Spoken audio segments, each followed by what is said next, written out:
So we've just had Black Friday and it's currently Cyber Monday. How did your 3PL perform? How did you really do from a performance metrics from OTIF?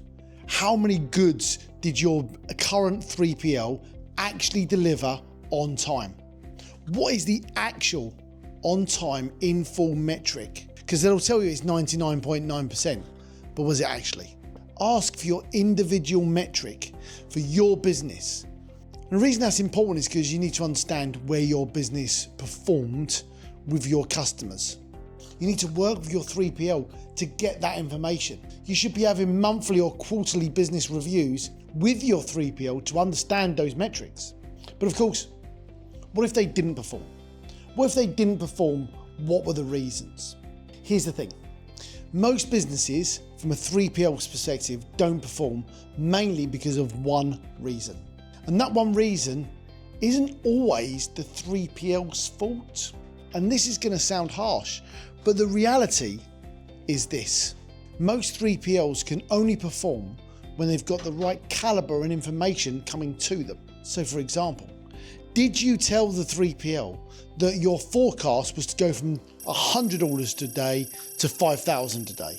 Did you liaise with your 3PL that 2 weeks beforehand, you're going to send in 5 containers of stock instead of just 1 a month? Because if you're communicating effectively with your 3PL and your 3PL relationship is working really, really well, then at that point, it makes life much easier. Because a 3PL and a brand's relationship is exactly that. It's a partnership. You need to do that in unison. A brand needs to communicate what their expectations are and what they're thinking of doing. The 3PL needs to make sure it's got the right staffing to cater for that. That's why here at Expandly, it's really crucial that we have those monthly and quarterly business reviews with our brands. Because at that point, you can actually find out what they're planning, what they're doing, and manage the warehouses effectively globally to make sure they're ready to meet the demand that's going to come through on the 2 busiest days of the year. So the question is what relationship and communication do you have with your current 3PL? What OTIF have they actually delivered for you? And what should you do if you're in a position where you think it hasn't worked as well as you should? Now, the first thing to do is, should we just jump out of bed with our current 3PL? The reality is, I'm not going to say here that you should leave them straight away and come to us, because that's not true. What I am going to say is you need to make sure you've got solid metrics, solid plan, solid communication with your 3PL.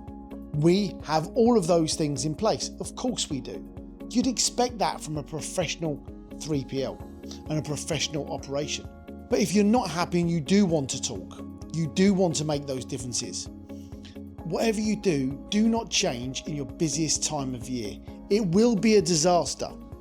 Wait till your quietest part of the year. For some brands, it's going to be January, February, March. And start thinking about what you're going to do and how you're going to do to make sure you're ready for peak next year.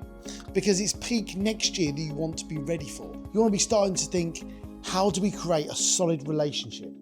You need forecasts, you need partners that are going to really support you and help you to drive your business forward. So here's the thing. What I'd like you to do is, if you're not happy with your current 3PL and you do want an outreach to us, get in touch with a link somewhere around here to help you to get in contact with us. But if it hasn't gone as well, just reach out to your current 3PL and ask, what's our OTIF? What's the communication strategy they're deploying with you? And how can you better work with them? We'd love to work with you. We'd love to spend time getting to know your brand and how we can perform for you. Get in touch and we can speak further.